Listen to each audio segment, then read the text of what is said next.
What's happening? What's happening? We are back on the air. Back on the air. I tell you, it's always fun when we get to come out and talk to everybody. It's your boys at the DK and Tree Podcast. We here in full effect. But hey, my man had to go through some serious stuff to get here today. With some track. I'm gonna let him just discuss that one before we get into everything else. Thank you. Thank you for giving me the floor. Look, I look. Greetings to everyone that decided to make it here. Appreciate y'all. We appreciate y'all. Love y'all. Everybody that's liked, that has shared a comment, that's left a comment, that's allowed us to talk our heads off about football. We're not going to cover football right now because I have to get this off my chest. And I'm pretty sure there's tons of people that are willing to hear it. So let me get this out the way right now. Before I cut this camera on, I was stuck in traffic on two separate occasions. One of the times that I was stuck in traffic today was to get the kids from school, and one of the lanes was cut off. Now, you may be wondering, okay, did they just cut one of the lanes off because, there's construction being worked on or was there an accident? No, none of those.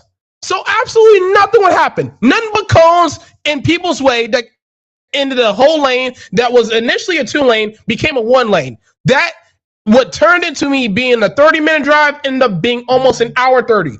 That was ridiculous. Then, after getting the kids and dropping them off, I'm heading home, and then there's traffic after I use a different way of getting home, a non-traditional way of getting home.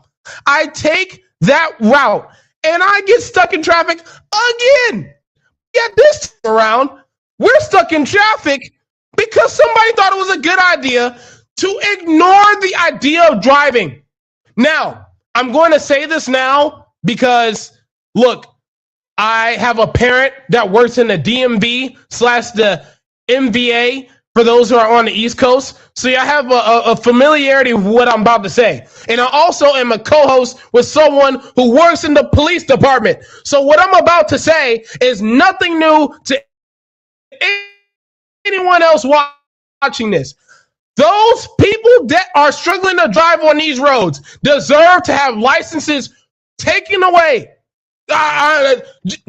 denounced, removed, slaughtered. I don't care what the right terminology is. They have got to go. They do not deserve to be driving on these roads. It made absolutely no sense.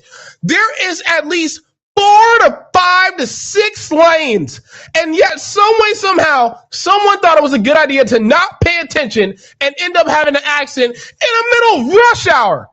Rush hour. That was ridiculous. Absolutely do not wish that on anybody whatsoever. That was a joke. And for those who found a way to cause an accident in that process, those licenses need to go straight to the DMV right now. Don't even think about giving anybody's cars back when they're fixed up in the shop. Don't worry about none of that. All that is done.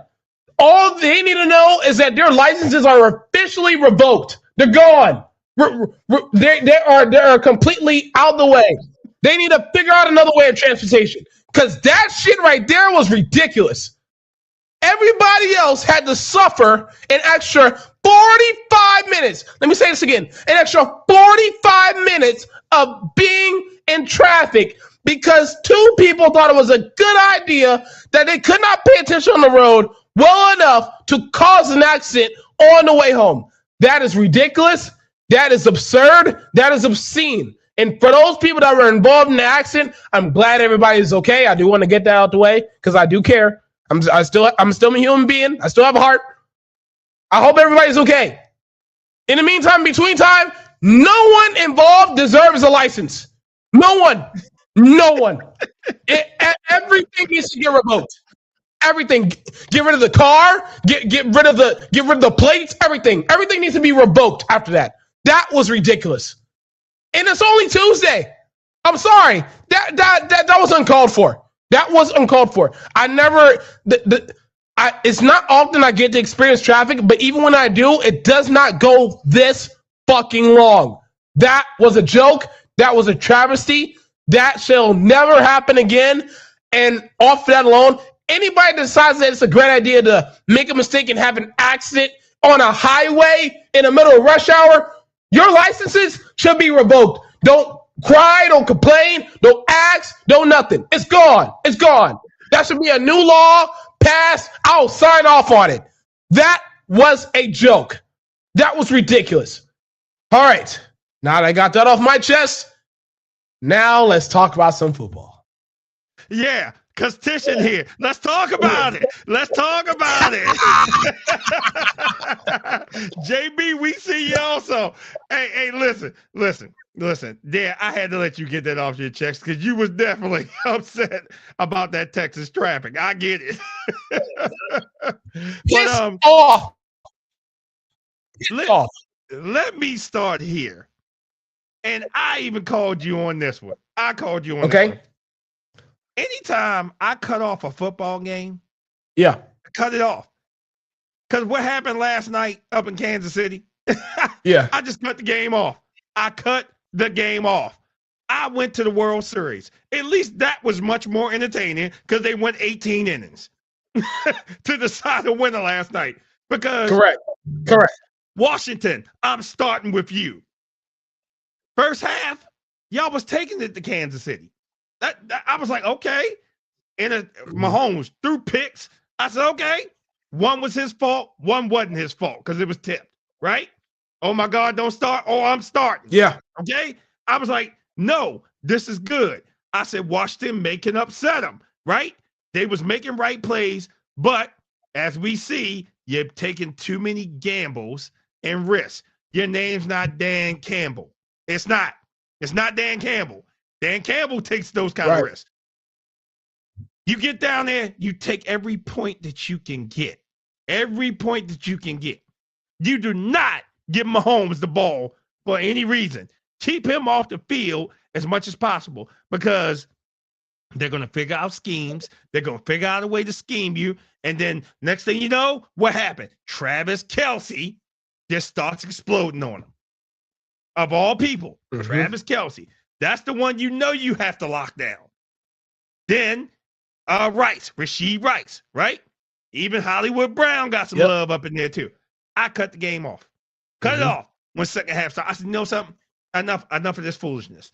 I was disappointed because even though they talk about Washington's defense is messed up as it is, they was doing a hell of a job in their first half against Kansas City. And I was like, if they keep this up, they could upset them if they can keep this game close.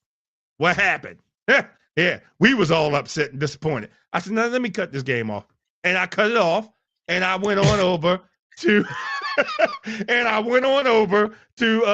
the World Series.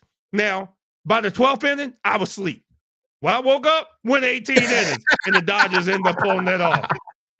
I was like, at least that was a much more entertaining game. You understand what I'm saying? That, okay, I'm going to just use it. Shellacking up there in Kansas City. I was disappointed with Washington because when I saw how they was playing, I said they may have a chance if they can keep it close. But as even Troy and Joe Buck said, you cannot get into a shootout with Kansas City. You can't. I was just disappointed. I was. No. And I had a couple coworkers, they went up there and they took pictures while they was in the crowd and all that. And, you know, their disdain and disbelief with everything, run the ball, do this, do that. What Washington want to do? You can't do that because Spags is going to blitz you. He's going to scheme up stuff to get you off your rhythm. Yeah. That's just what it is. That's just what it is. So, yeah, I was totally disappointed in Washington last night. I was. That I cut the game off and I went to the World Series. Now, who does that? I went to the World Series. That was a much better game. Yeah, I'll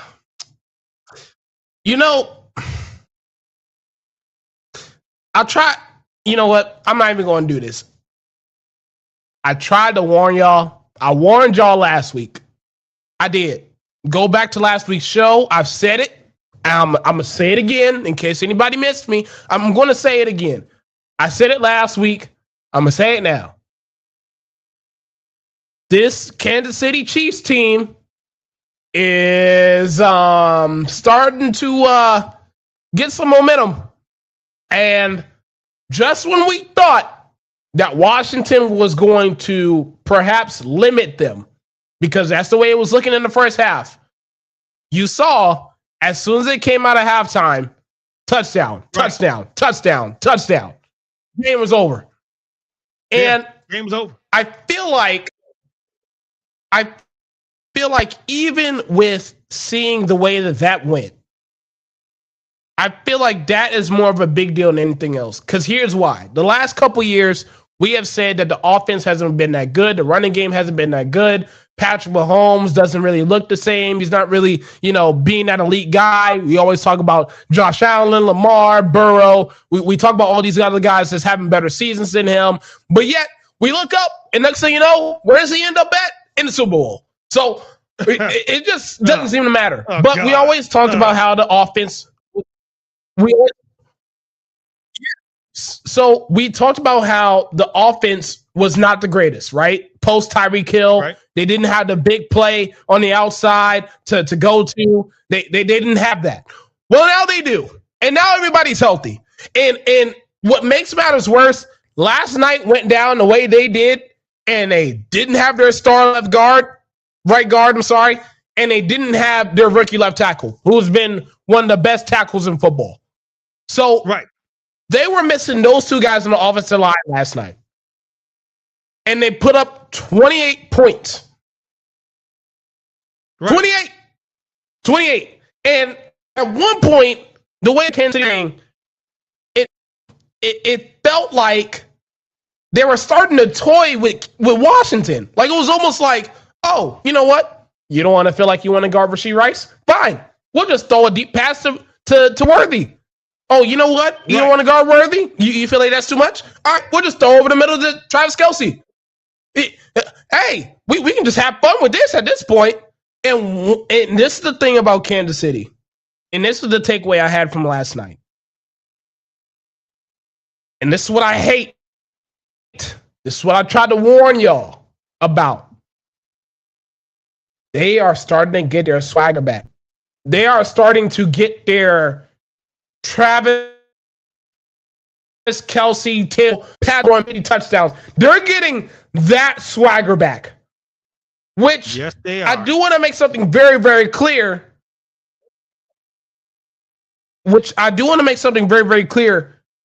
In an AFC where the Chiefs had to deal with Lamar and Buffalo and Cincinnati and teams like that to go through in the playoffs, that's no longer the case. Now, that may change if Lamar comes back and leaves the Ravens on a run. They end up winning the division. They get into the playoffs. They get a home playoff game. Then they go against Kansas City. Okay, cool. We may have a different story. Okay, cool. Fine. They may still have to deal with the Buffalo. That's fine. But given the way everything's looking, Buffalo may not even win their division right now.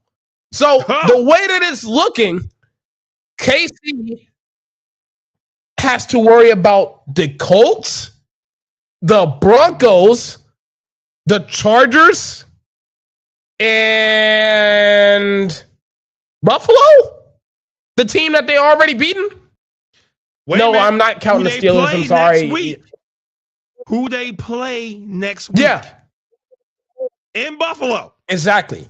So, in Buffalo. So, again, this isn't like, oh, we got to go through this gauntlet of Lamar, Burrow, Allen to get to the Super Bowl. Now it's like we got to go through. We may go. Wait a minute. We may go through Indiana Jones in Indy. Yeah, you think that scares Kansas City right now? Huh? You think that scares Kansas City? Not a damn. Not at all. They could care less. They don't care if it's on the road or if it's at home. I get it.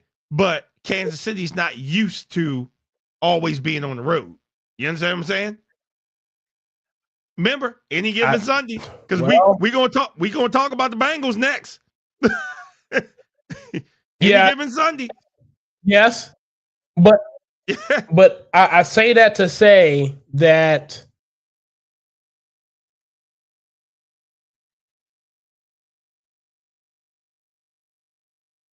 Did he get stuck? I think he got stuck. Listen, and Tish, I see you with the eyes. Listen, I know how it felt up there because you're up there in Kansas City. I know how it feels to be sitting here. And I'm like, look, Kansas City needs to go down, and then you just see a team like just destroyed itself in mental mistakes, and it just made me cringe. Like I said, I cut the TV off, went to the World Series. And what I'm explaining is that, and again, it's any given Sunday. I mean, who'd ever thought the Colts would be 7-1? 7-1. He'll be back in a minute. But who'd ever thought the Colts would be 7-1? And now they're looking down on everybody. And the Broncos. Oh, look at that. Who'd ever thought that their record would be the way it is? And they're tearing it up. Hey, at least the other Harbaugh got it right.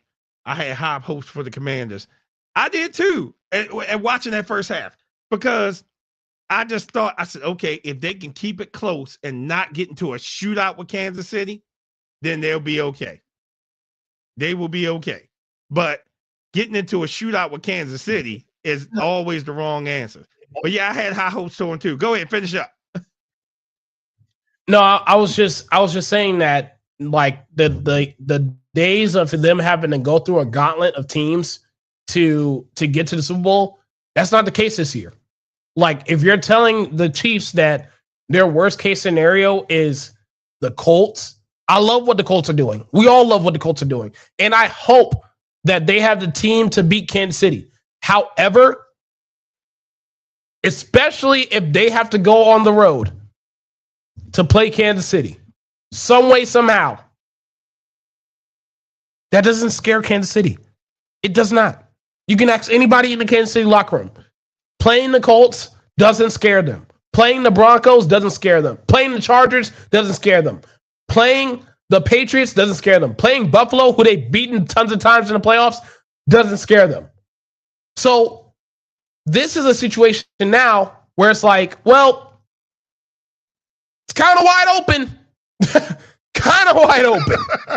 And that is what pisses me off, because I tried to tell y'all, look, if there's not a team that can stop them right now, they're getting momentum. And once they start picking that up, especially, I'll tell you right now, let them beat Buffalo this week. And then they go into the bye week and they're 6-3 or 6-2.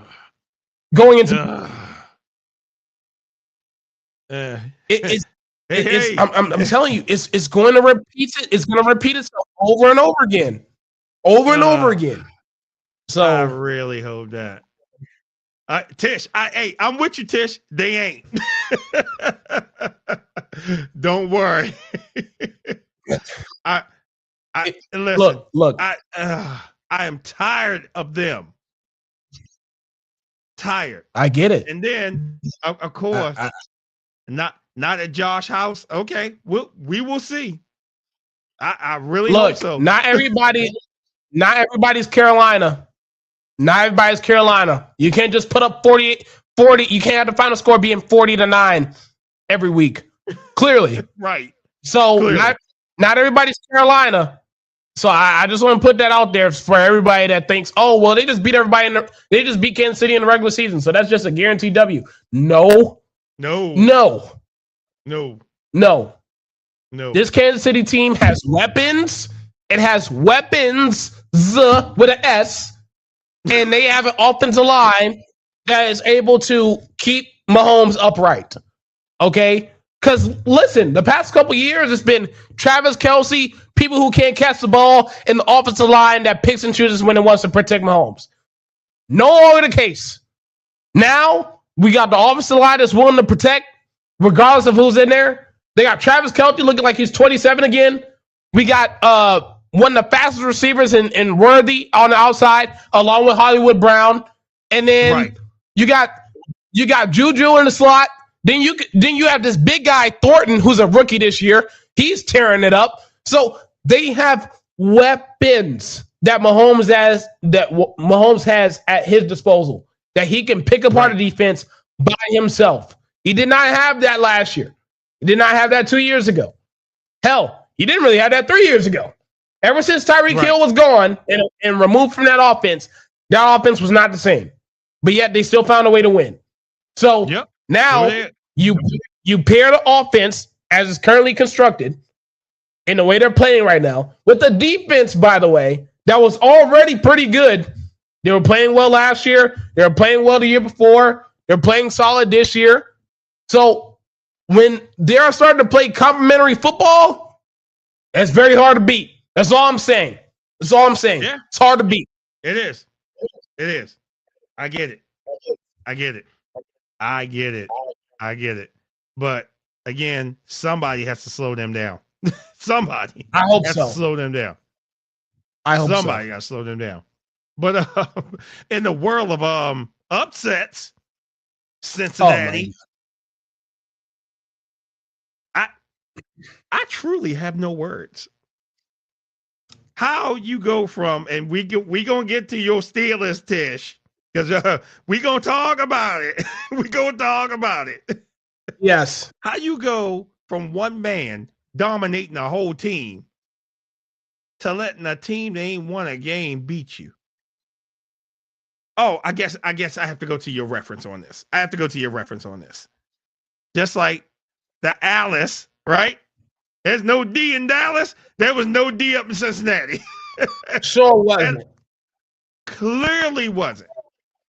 I guess it took the owner to lay out Justin Fields to say, you know something, I'm going to go win this game. I just couldn't believe that was a shootout. That game shouldn't have been close. Not with Jamar Chase and T. Higgins on the team. That game shouldn't have been close at all. Like we said, the Flacco-sons, right? The Flacco-sons, right? Revived. Yeah. Revived. Yes. And you let a team that was 0-6 come in and beat you? Ain't won one game in a shootout. What does that say about your defense? But hey, how many times have we said on this show about Cincinnati not taking care of things they need to take care of? How many times we said it? And guess who wasn't playing? Plenty. Hutchinson wasn't playing. So your best player ain't on the field. You don't seem to have anything in the middle or in the secondary to stop anything. Not even a win. You can't even stop that. And don't worry, we gonna dive to Pittsburgh next. Okay, but you can't stop a cold, and you let this 0-6 team come in here and beat you. Please explain that one to me.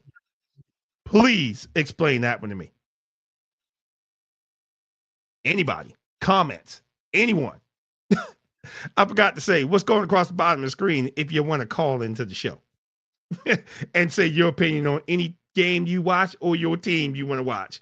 Right there, you hit that in the parentheses, you type in the code, it'll ring over here. We'll bring you on too because we want to hear from you. I want to hear anyone from Cincinnati on this one. You know, as I see like some of the fans say, trash. Defense is trash. Kind of like our first 5 games of the season. Trash. I give it to you. Go for it.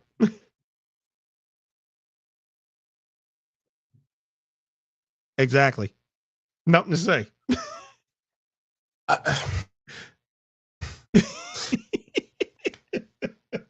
Okay.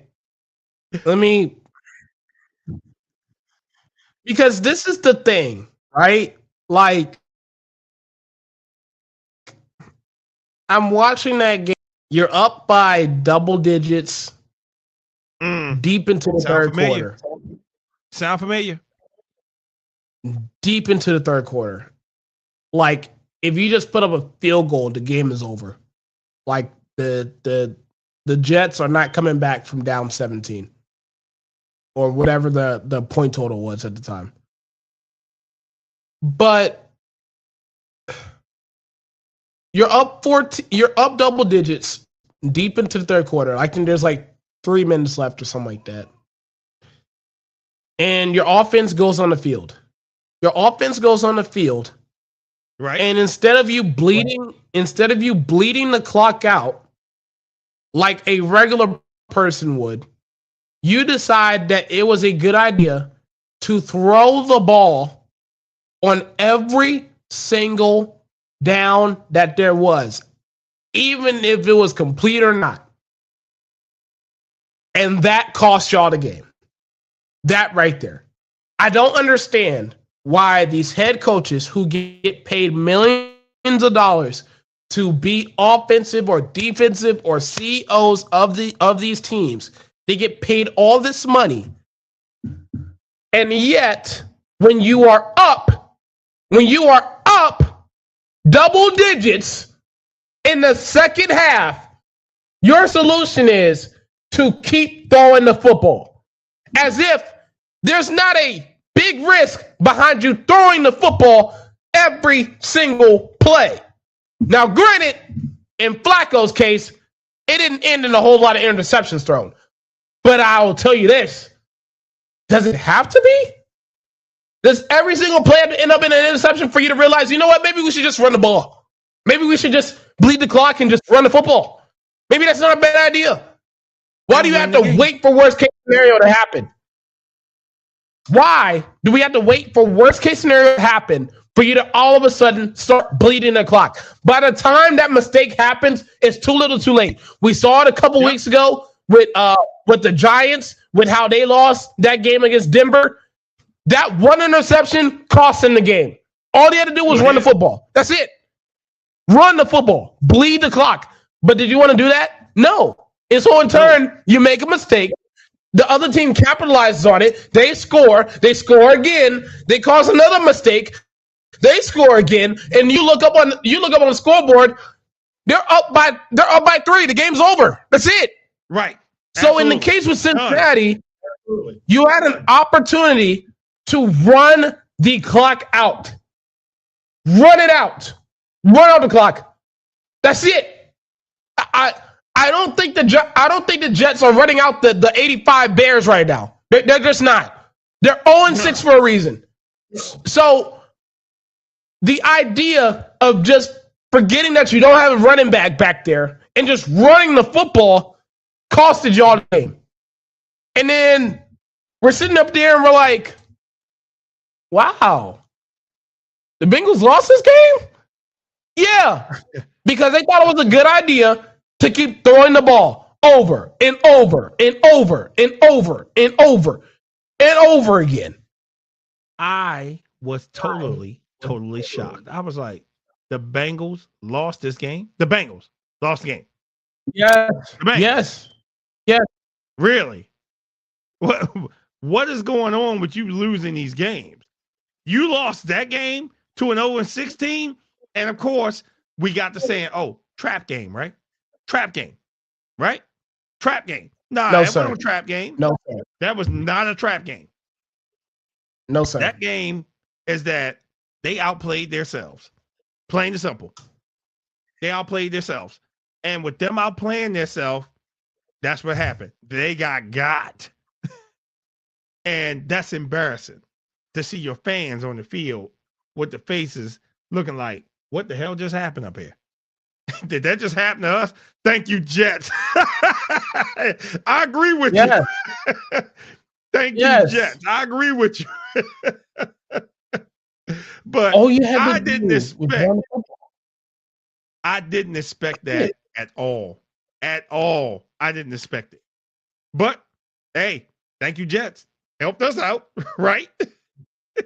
Yeah. And then let's go on down to Pittsburgh. Oh, we definitely gotta talk about this one. Let's go on down to Pittsburgh. I'm laying the AFC North to waste the day. And it's not a bad idea. It's not the fact that the Ravens won. It's not because of that. It's the fact of look at our whole division as a whole right now. We look soft. We look soft. Yes. We look soft. We look like the NFC East did. And I got a problem with that because the simple fact that everybody knew if you played the AFC North, it was going to be hell and high water on you, and it's going to be a fight. Yep. So let's go to Pittsburgh. We ain't going to talk about Cincinnati, but we're going to talk about Green Bay. Go Pack, go, right? How are they going to come in and take over your stadium? Your stadium. Yeah, there was more cheeseheads in there than it was Pittsburgh fans. If the Ravens win the division, all the head coaches need to be fired. Listen. I was like, anytime your home quarterback has to go to a silent count. Yeah, that's a problem. That's a problem. Yeah. You know, Pittsburgh has always been known for a strong fan base to travel with their teams. The 49ers is the same way, right? Yeah. Yeah. Yep. Strong fan bases. Even the Eagles, strong fan base. Because y'all came to Baltimore last year and took over our stadium. Sure did. Hey, I give props where props is due, right? But yes, that's not Pittsburgh. Pittsburgh is supposed to be this dominant force. We can't win them all, damn it. It's not the fact of winning them all, but my point is that look what's going on around the league. No one seems to have any damn defense. No one. No. And especially in our division, which our division has been known. The two top defenses that's been in the league for a long-standing time is Baltimore and Pittsburgh. Let's just call it what it is. Two top defenses. You can't even spell defense right now because where the hell is it? With anything. Not at all. Okay, so when Pittsburgh was up, right, I said, oh, here we go. Uncle Ern about to disappoint me in here. And I was like, okay. The next thing you know, here come the Packers. And they kept fighting back. And they kept getting through their defense. Hey, how Patrick Crean working out for you? Oh, I'm sorry. I keep that to myself. Wait a minute, how Ramsey working? I keep that to myself. You know. Yeah. Oh, Slay. Oh, yeah. Keep that to myself too. One play changed that whole game. And this is what it was.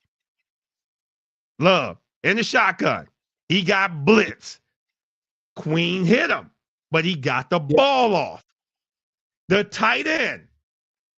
And I call it like it is. That should have been pass interference, offensive pass, because he pushed off of him. Clearly, you saw that. They didn't call it. But he caught the ball and ran about 45 yards down the field. Remember, last week we talked about Jamar Chase. One person beating you. One person beating a defense. Now it's just tight end that beat you. One person tore the field up on National Tight End Day. Then next thing you know, the Packers done scored. Then they scored again. If you blink, they scored another one. And the two are beating 35-25 up in Pittsburgh. Which I was shocked. I really was. Because I was like, Uncle Ern Grandpa Ern, whatever Ern I want to call him these days. He always seemed to have a knack of finding some way to beat you. But I got to thinking also about this. Wait a minute. The Packers know him because he's played there so long. So his style really hasn't changed. Yeah. So they was like, we know what he's about to do, what he's about to call. They know his signals. They know all this. I said, oh, okay. They're going to figure it out. If they say Rodgers would have won that game, he'd have beat every team in the NFL. Correct. Yep. And he lost. And who do you blame it on? No defense up in Pittsburgh, huh? And what you mean don't do us? Absolutely I'm doing y'all. Because that's 2 losses in a row. 2. But your defense is being beat by one person. One person. Yeah. Jamar Chase did it, and now this tight end did it. I understand it's a team effort, but they the ones that had the most yardage and receptions. So where's the problem in the defense? Where's the problem? I'll tell you what. I'll tell you what. Let me say this one last thing, and then I'm gonna give it to you. Remember a couple weeks ago, you said, I think J.J. Watt maybe lost a step or something like that, or he's just not himself. Correct. Now I'm gonna give it to you. Go for it. Correct. Yeah, because that's perfect, because that pass rush non-existent on Sunday night. That just non-existent. And they didn't sack Jordan Love one time that entire night. They didn't sack him one time. And unheard of. I think what helped the Packers as far as their defense is concerned, I don't want to put this on him, but he is kind of playing like him, so I'm going to say it anyways. When they went through practice leading up to this game, I'm pretty sure it was a lot easier for them to game plan on how Aaron Rodgers was going to be, because their quarterback is playing like him, just younger. Right. That's literally it. That's literally it. To the cadence, to the throwing angles, to the stance, how he moves around the pocket, to everything. That's literally Aaron Rodgers 2.0. And because of that, as the game went on, they just said, oh, your offensive line can't take our pass rush. We got Micah Parsons. Let's just move him around. Let's just move him from one side to the other, and then let's just make sure that he gets to Aaron Rodgers. Let's just make sure that it keeps happening over and over and over and over and over again. And in that second half, that's literally what happened. It was literally pressure after pressure, sack after sack, over and over. And it was almost like they were taking turns doing it. It was like you saw Micah get there. Then you saw Rashawn Gary get there. It's like, what in the hell is going on here? And then you look, It's 3rd and 16. You got Aaron Rodgers that's trying to throw a check down. They end up getting blown up by a linebacker somewhere. It's like none of their drives just end up working whatsoever. And it was embarrassing. But in fairness to Aaron Rodgers, I will say this. Aaron Rodgers has been playing very solid this year. We have to give props where props is due. There hasn't been a tremendously bad game from Aaron Rodgers this year. That hasn't happened yet. The what we saw from the Jets the past 2 years, I haven't seen that yet. I just haven't as of yet. Now, with that being said, he's only doing but so much with so very little. That offensive line is that offensive line is a bunch of matadors. It's a joke. Every time Aaron Rodgers is snapping the ball, I know he's fearing for his life. I know by the time before he even gets to the huddle, I know he's already having his helmet near the turf. That's how much he's accustomed to being on the ground. Every single time he even gets to the huddle, he just makes sure he sniffs the turf. You know what? I feel like I might feel this a couple times. I feel like I might smell this a couple times today. That's how often that offensive line has allowed him to get used to getting hit over and over and over and over again throughout this entire season. Now, granted, they've won some of these games, and that's been great, but it's been a joke. It's been a joke. And so because of that, right, Aaron Rodgers is doing what Aaron Rodgers does best, which is trying to ad-lib, trying to run around the pocket, trying to turn back the clock, if you will, a little bit. Well, it's hard to do that when we all know that your only option is DK Metcalf and a check down and nothing else. Nothing else. Right. I just want to let y'all in on a little bit of a secret. You know, what is so funny, right, is that during the broadcast, Chris Collinsworth is like, yeah, it looks like the Steelers are missing a wide receiver 2. And I looked at the screen. Yes, he did. I looked at the screen and I said, wait a second. Didn't they have that? And then I realized, I said, oh, he plays in Dallas right now. Oh, okay. Oh, yeah. So, yeah. Weird stuff. So now all of a sudden, they're trying to. Now all I'm hearing is that, they're going to try to get a wide receiver 2. It's like, y'all had that. The same thing with the Cowgirls. It's like, we need a pass rusher. It's like, you have that. You decided to trade him away.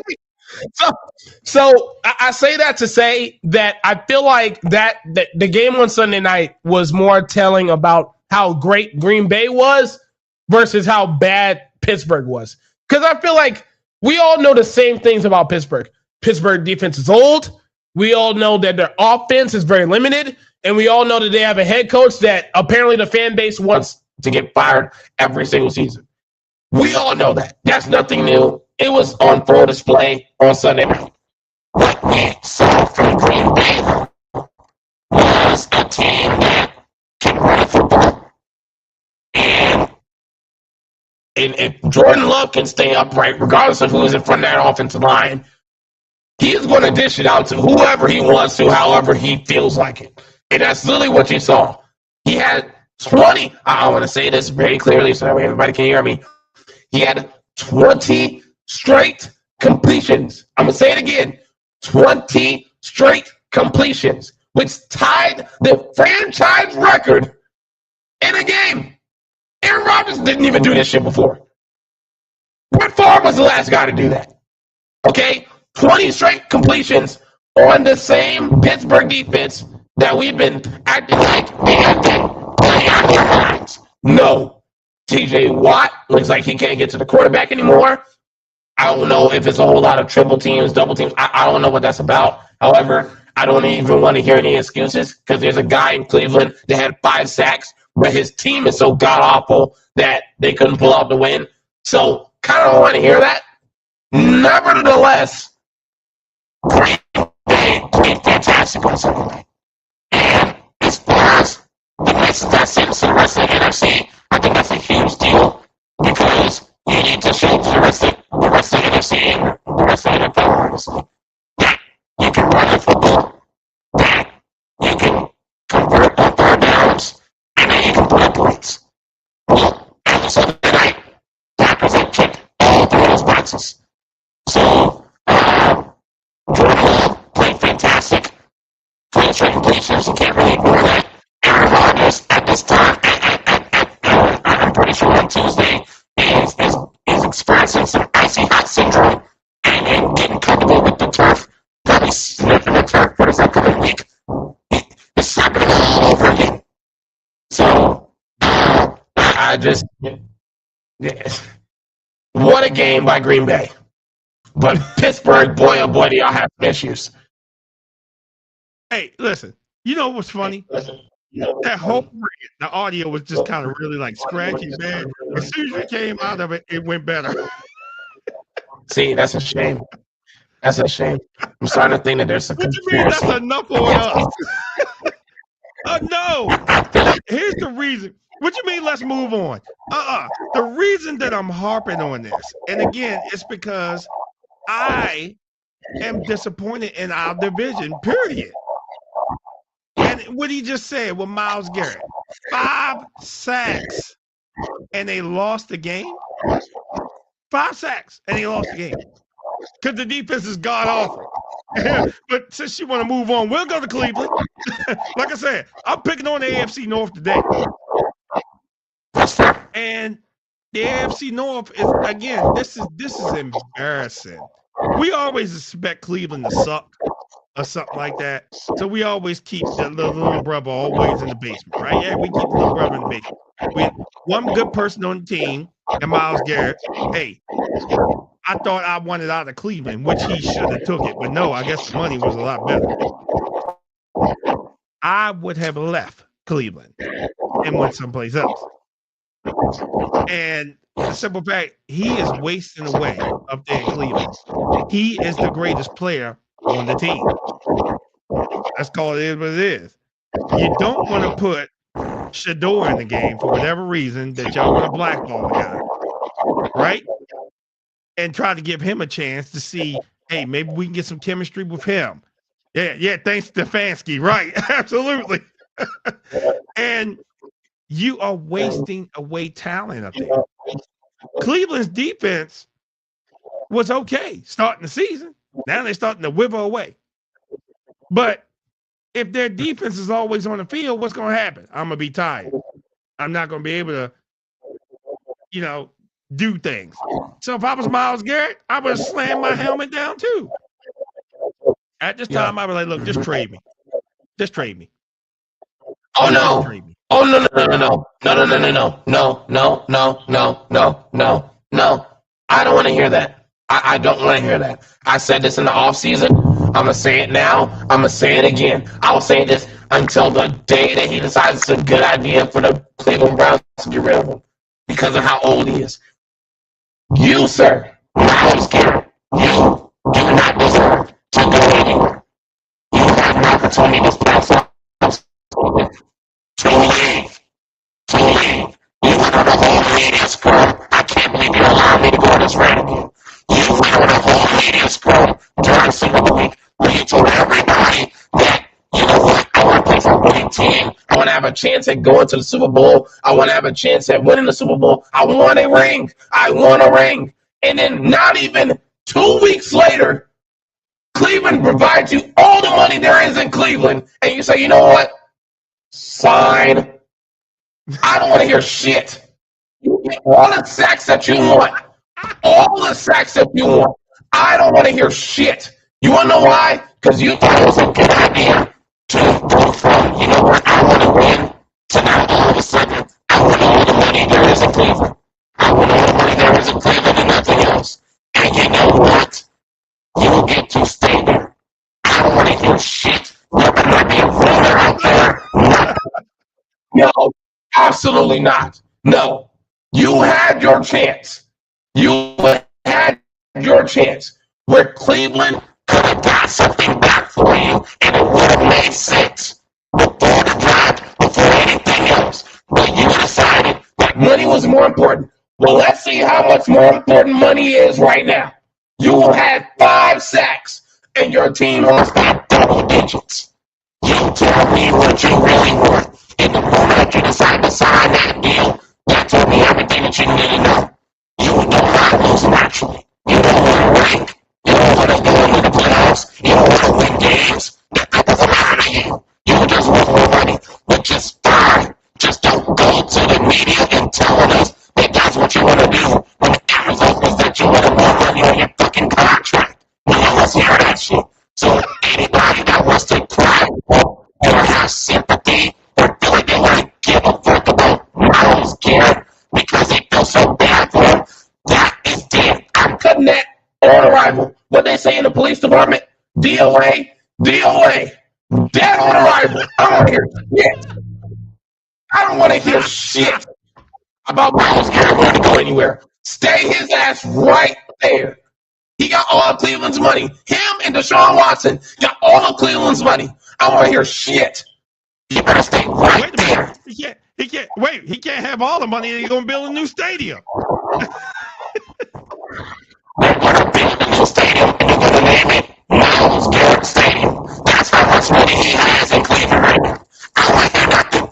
Absolutely nothing. He ain't going nowhere. Wait a minute.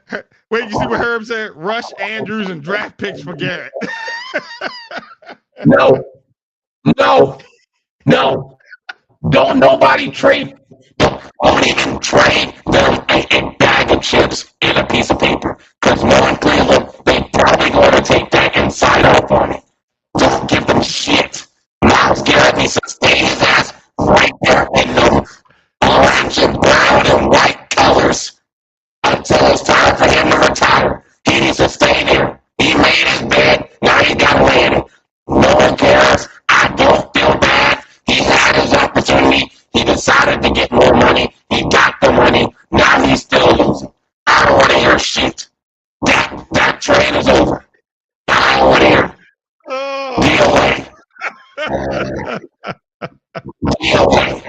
That's it. Deal with it. Oh my God. Oh my God. Hilarious. I'm cutting that out right. I'm cutting that out right there. Absolutely you not. That's Oh no. my God. I don't want to hear none of that. No more. No more. No more. Okay. No. Okay. It hurt. Okay. I got you. All right. Let's go to some good stuff. Let's go to some good stuff. Okay. Please. Ravens. Let's go to the Ravens. Okay. Am I happy my boys didn't give up? I am. They fought. But yeah. Look what it took. Cooper Rush does not fit in our offense at all. I don't even know why the hell they signed Cooper Rush. They should have made him the third string quarterback. Tyler Huntley was a better option. He's been in that fit before. He knows the program. He knows the schemes. He knows how to run. Run! Hey, I'm just going to take off because this don't look right to me. So let me go. Yeah. Guess what? A lot of teams don't have a lot of tape on him. So the simple fact, you should have put him in those games when Cooper Rush threw those 3 interceptions in one game. Them 3 interceptions in one game. They should have done that. And again, he comes in. What does the team do? They rally right behind him. And, the NFL is very, very devious because the simple fact that you can have somebody that's a mess up. They're the bad child. Like, well, you be all right. But then you put in, hey, man, we used to you. Here's something that I saw. I don't know if you was paying attention to it, but like when Huntley went to the sideline, Lamar was dapping him up. Did he do that once to Cooper Rush? Not at all. Name one time you've seen they did that to Cooper Rush. He didn't. He looked disgusted standing over there on the sideline like, this asshole is running the offense. Yeah, chemistry. Yep. And they have chemistry with Huntley. Huntley was the better option. And not knowing this, but Huntley called Harbaugh. Said, hey, I would like to come back. Harbaugh said, okay. He called. He said, okay, I'm bringing you back. He said, I love Baltimore. Baltimore's my home. Came right on back. And he fitted right in. And he went out there and did a hell of a job. And then you still got that monster in the backfield. But hey, Angela, hello. Here's the thing. And I've been saying this all year long. Look who was in that backfield with Henry. Keaton Mitchell. Yeah. And he burnt one down the sideline. I didn't even get to see the game. I was just watching the highlights because the simple fact I was working. So I was like, oh, you finally put him in the game, which he should have been in the game a long time ago, scheming him, because with his speed and he can make people miss easily. Again, they're going to target Henry because they're like, oh, he's a big bruiser. We got to put about 7, 8 people on him to stop him, right? But you're not scheming for Mitchell. You put him in the backfield, it's all good. Lamar Huntley from the same area. Lamar is the reason Huntley's in Baltimore. And that's a good thing.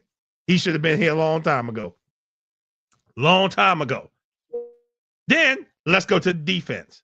Because apparently our defense showed up some. And I was happy that our defense showed up some. In the tune of Nate Wiggins getting an interception down there in the Heinz red zone. That helped us out. Ravens defense came to play. They was off the chain. I was like, oh my God, about time. And the thing of it is that we needed that. We needed some type of spark. But hey, let me talk about this report that I saw today. Remember, I was talking to you about that article that was in the Baltimore Sun, how they was talking about they took the ping pong tables and all this other stuff out of there? That was Lamar's doing. That wasn't the coaches. Lamar went to Bisciotti, said, take all this stuff away. We don't deserve it. We need to focus. We need to do this. Reports all came out for it today. I said, wow. So Lamar is dead serious. And now the team's like, oh, we need to be dead serious.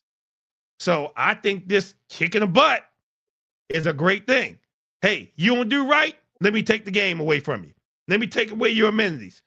We gonna get this right. That's a true leader. That's a leader. Mm-hmm.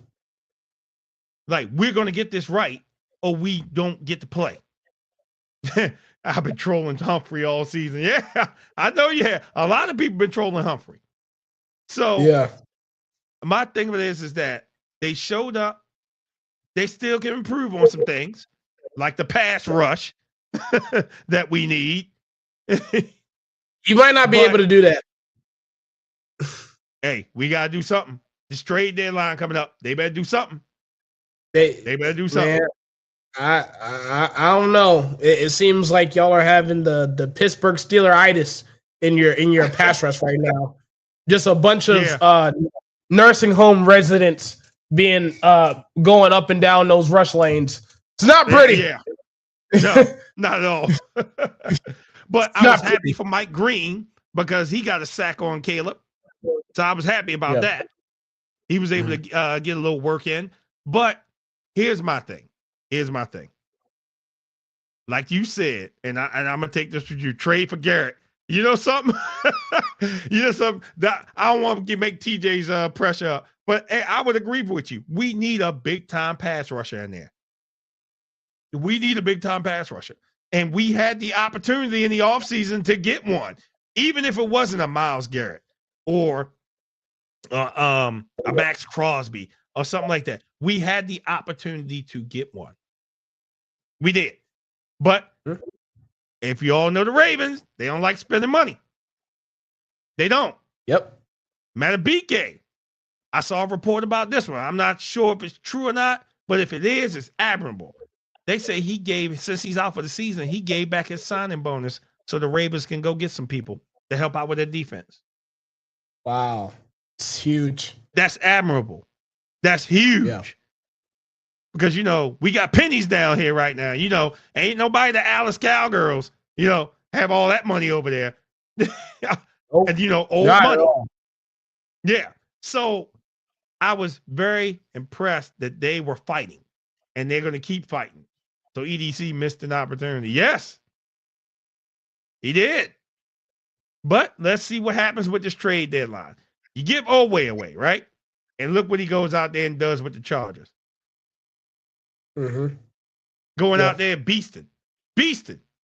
Man ain't have a sack, but he went out there and got like 3. So I was happy that they're doing, but this still really ain't Baltimore football.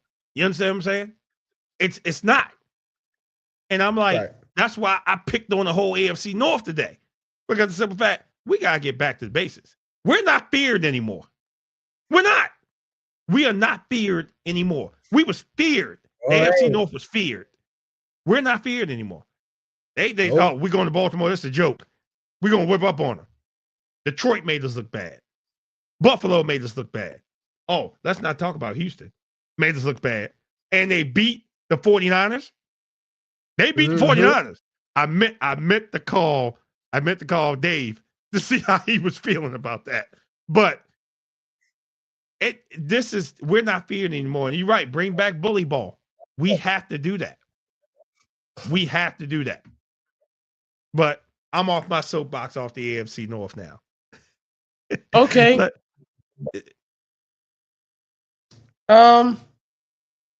Well, let's talk about this team behind me real fast. Yeah. That's what. Come on, let's go. Leslie, you still in here? I just want to do a trivia question real quick before we go have a deep dive into this game real quick. Who in the NFL has 16 touchdowns and only 1 interception on the season? Would anybody like to take a guess on who those quarterbacks are? Anyone? You can leave a comment if you want to. If you're feeling frisky, don't cheat. Don't use ChatGPT. Don't use Google. Don't use Siri. Don't use any one of those things. Don't cheat. Who in the NFL has 16 touchdowns and only 1 interception? Anybody like to take a guess? Anybody? Huh? Damon, would you like to take a guess? Anybody? I would say probably a guy named by the name of Jalen Hurts. Oh, yes, that guy. You know, the guy that everybody swears is like the sky is falling on a random Sunday afternoon. And yes, sometimes I'm guilty. Sometimes I could be everyone. It's okay. Nevertheless, Jalen Hurts has been playing fantastic this year.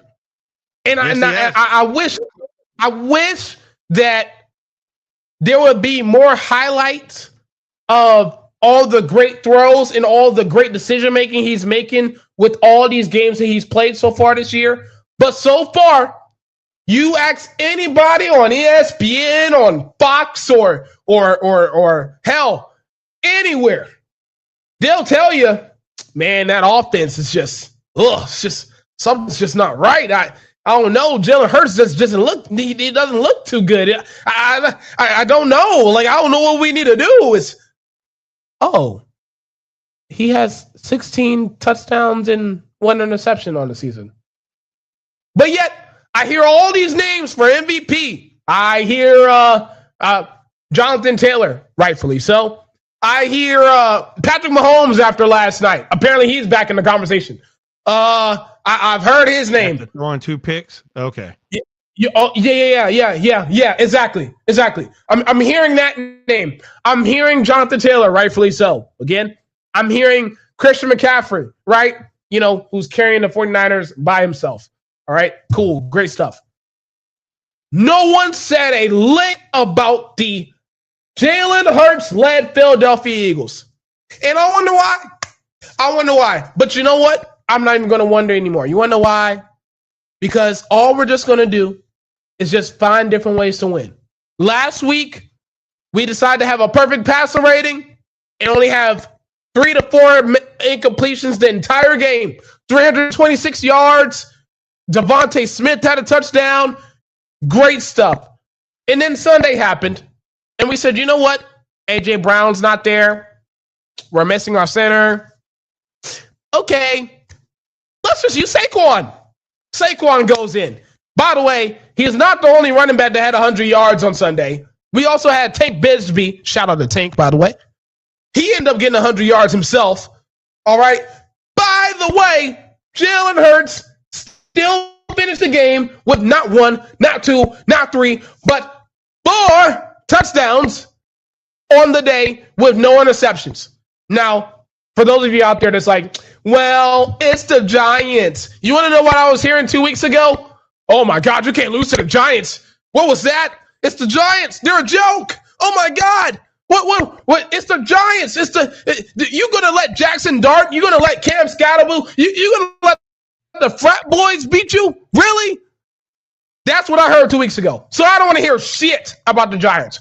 We beat a divisional opponent at home, and we beat them handsomely, the way that a good team is supposed to. Don't want to hear it. Also, sidebar. I saw the play where Scatterboo got hurt. Now, it sucks, by the way, because, and I hope he has a speedy recovery, because even as an Eagles fan, I had to admit, I enjoyed watching Scatterboo play. Every time Scatterboo touched the ball, it was some type of highlight. Somebody was getting ran over. He was going to score. Something crazy was going to happen. Every single time he touched the ball. Fantastic stuff. But then on the play that he got hurt, it sucked because he ran a similar route to score on us the previous drive. But instead of him going into the middle like he was supposed to on the last play, he went on the outside, which confused the linebacker that we had covering. He ended up scoring. Well, on that same play where he got hurt, they did it again, but except this time, he went into the middle. Well, of course, Dart throws the ball, he misses him, and it's basically a hip drop tackle. Now, I don't know who at Fox had the camera perfectly set up the way that they did, but they had it set up perfectly. The camera was on Scatterboo when he was on the ground. And when you see his, I can't tell by feet right now. When you see his left leg, right? You see his left leg, you see his foot, he's on the ground. And you see him holding his head. But he's also signaling for somebody to get him up. We're like, oh, okay, I guess he's fine. But then I realized, wait, I'm not seeing the other foot with the other ankle. I'm not seeing the 2 feet beside each other. Well, the way the camera shot was set up, the way that I don't like talking about injuries like this, but the way that his ankle was was twisted the other direction was so perfectly done that his other foot cut it off to where you couldn't see the way it was looking. And you could obviously you saw the players running for the medicals to get onto the field and help them out. Look, usually I don't talk about camera angles. Because usually when gruesome injuries happen, like it's like once it's showed on live TV, you can't ignore it, you can't dismiss it. It happened. You can't do nothing about it. That right. Camera shot was so perfectly done that all you saw was his left leg with his left foot up, and you did not see the ankle. And it was crazy. And I want to shout out Philly fans real quick, because so many times we get all this flack about how we're the most rambunctious fan base in the world, how, you know, we are one of the most hated fan bases to be around, can't be in their stadium, all this other stuff. I thought it was very remarkable on Sunday when Scatterboo got carted off, that he got carted off and you just hear the entire crowd cheer him on as he's going into the locker room. I thought that was fantastic stuff. That was a class act. Yeah, that was fantastic stuff. And Scatterboo, look, I ain't gonna lie. I'm kind of tired of you whooping our ass every single play. So get well soon and do that somewhere else. But when you play us, just go easy. I don't know what that is for you, because you only have one speed. But I hope for a speedy recovery, because he was playing fantastic. Him and Dart are making the Giants watchable, and you can tell that the Giants look deflated after he got hurt. The entire offense couldn't do a thing after that. It was like they couldn't function, and rightfully so, because when, you know, we see injuries all the time, it's next man up. You know, people still play. You keep playing. People got money to make. Cool. But when something like that happens, when something as gruesome as that injury happened on full display for most of those players to see, it was like, yeah, there ain't no coming back from that. And their offense looked like they could not function after that. It was like, look, we can't catch a ball. We can't move we can't move down the field. We can't do nothing, because that injury was so brutal and messed our entire offensive game plan up. No, I don't blame them. I don't blame them. It was rough if you're a Giants fan, because it's like you're starting to get something good, and then all of a sudden that injury happens. That sucks. If you're a Philly fan like myself, go Birds. I am completely encouraged. I am completely encouraged. We're about to go into a bye week, so AJ Brown and some of these guys that have been hurt and that missed games, they're starting to get healthy. Hopefully, we see them post the bye week, see how everybody's looking. But yeah, we want to talk about everybody else being in the MVP conversation. Yeah, I don't hear a single peep about Jalen Hurts, and I think that's a joke. I think that's a mockery. I think that's a travesty. I think that's everything in between. I think that's asinine. I think it's legitimate ludicrous that no matter what Jalen Hurts does, he doesn't get any praise, any highlight whatsoever. But the moment he throws an interception, the moment he has a fumble, Oh my God, the sky is falling, and Jalen Hurts is one of the worst quarterbacks in the league. Y'all are jokes. Y'all are some shit. And all we're going to do during this process is just keep winning. And that's totally fine.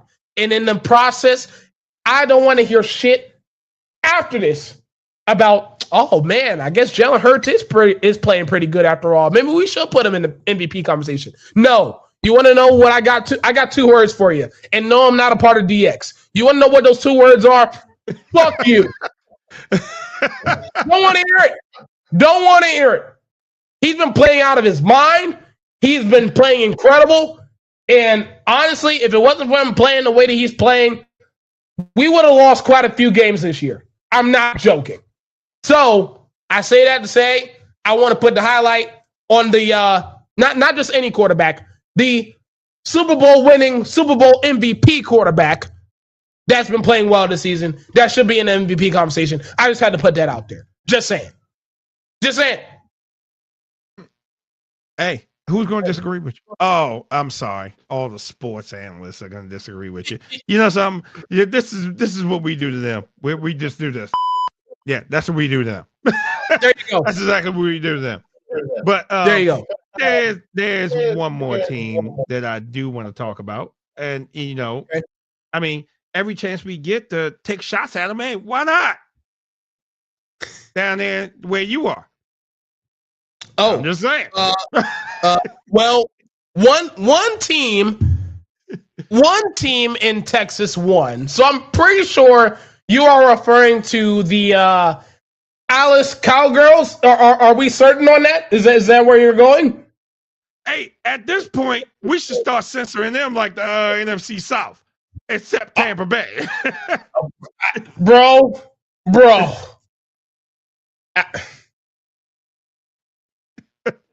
Look, I'm just saying. Do you want to say thank you now? Thank you to the Broncos. Thank you, Broncos. Thank you. Let me channel my inner Chad Gable. Thank you. Yes. So you beat your hated division rival in Washington. I mean, you know, the love-hate relationship on that one is off the chain, right? But the very next week, you get the same thing done to you by the Denver Broncos. Mm-hmm. But hey, not to mention you're up there in Mile High, right? Yep. That's what I'm gonna blame it on. Yeah, they went to Denver. Yeah, they went to Colorado. I'm gonna blame it on that, right? Some shops that I went into up there. Everybody's goddamn high up there. Okay, everybody's talking soft. It's gotta be that they went into one of those shops up there. I'm just saying. They were in Denver. You know, no excuse that you got CD and Pickens and you only scored 24 points. 24.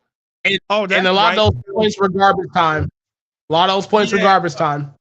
But yeah, that means Denver had a defense. Oh, something that Dallas don't have. Gotcha.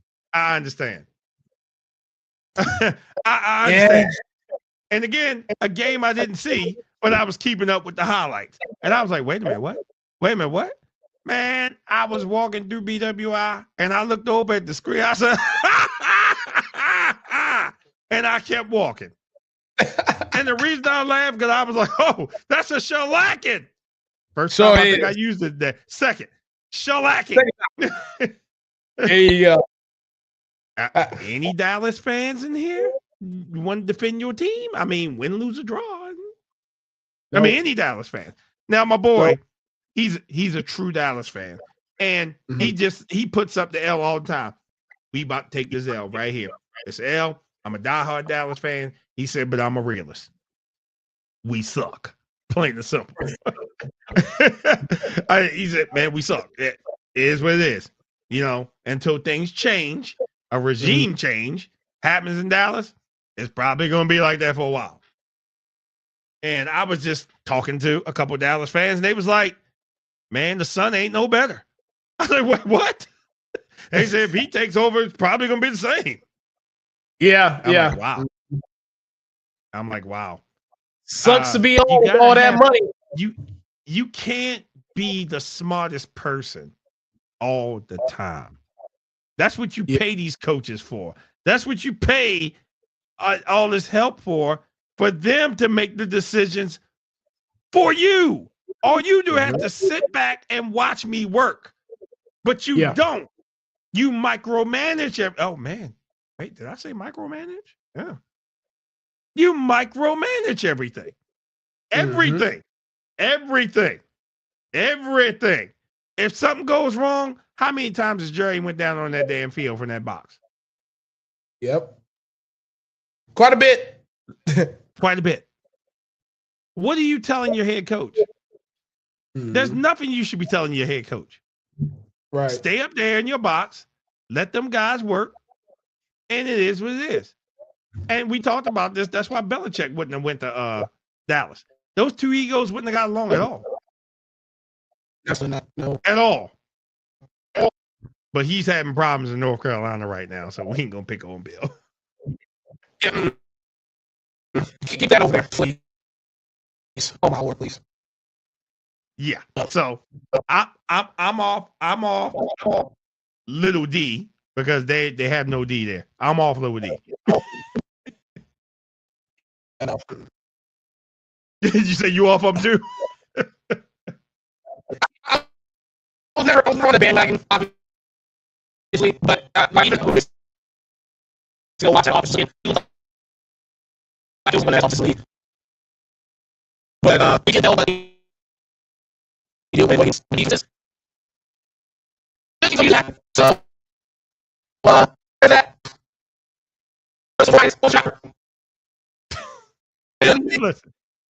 Listen, I'm done with him. I'm done with him.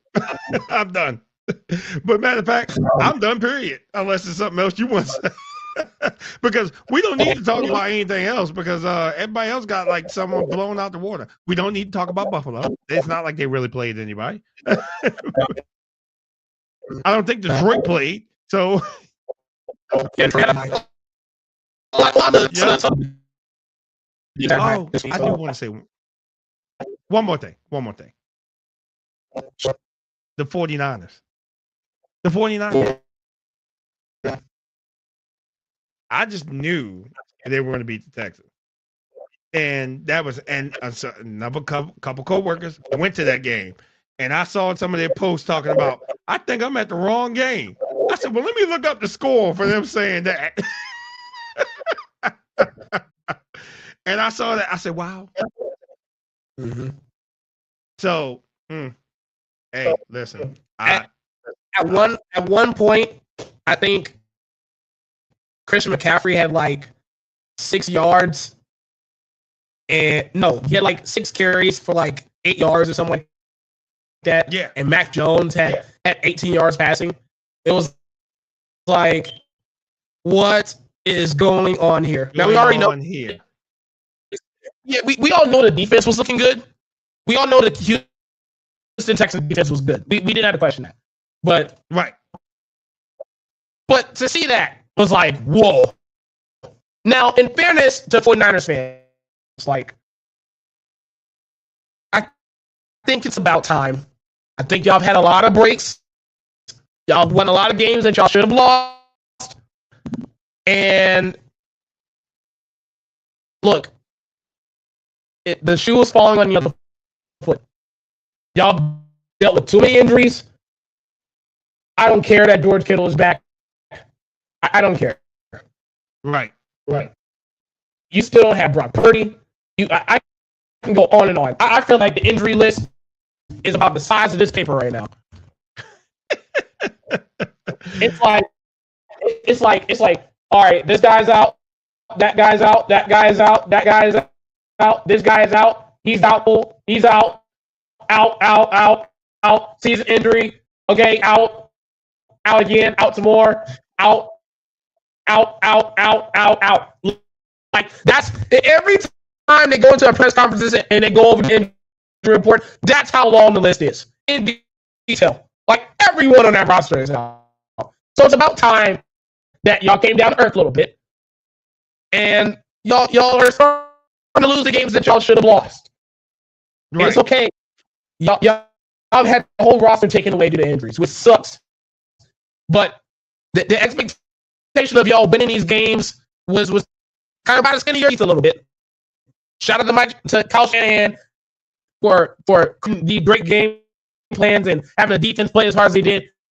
Great stuff. But we all knew that with all these injuries that kept happening, it was like they can't keep winning. They can't keep winning with all these injuries. They can't. So it wasn't a shocker to me. Yeah, it wasn't a shocker to me personally seeing that on Sunday. But was it rough? Was it a rough watch? Yeah, it was pretty bad. It was pretty bad. Yeah, like I said, I gotta check on Dave. Yeah. But all right, we're winding it down. No one wanted to call us today. Okay, it's all good. It's all good. Before we get out of here, first of all, I want to shout out my lovely lady for these lovely glasses. I can't believe I'm doing a sponsorship on the way out. That's kind of what it feels like I'm doing. I'm not doing that. Shout out to the lovely lady for the glasses. It makes me feel like I'm 2 times smarter, but 10 times more angrier. Thank you. Now that I got that out of the way. I want to create an official apology. This time last week, we did the brown bag segment, which is one of my favorites. And I only had one brown bag. And that brown bag was made for one player. And by that one player, I mean Tua Tagovailoa, who played so bad and threw an interception so bad, played a game so bad last week that they had a highlight of the Cleveland Browns getting a pick off of him. And then in the middle, talking about the interception, they said, oh, Tua just threw another pick. And they showed the highlight of him throwing the following interception. Tremendously bad stuff. Well, fast forward to Sunday, and they decided to put up 40 points on the road to the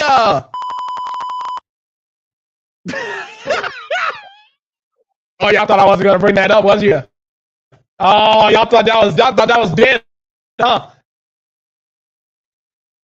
For the week alone, I'm going to remove Tua from the black ball brown bag list. That he is officially removed. Okay. We are now going to put the in there, and they may not get out.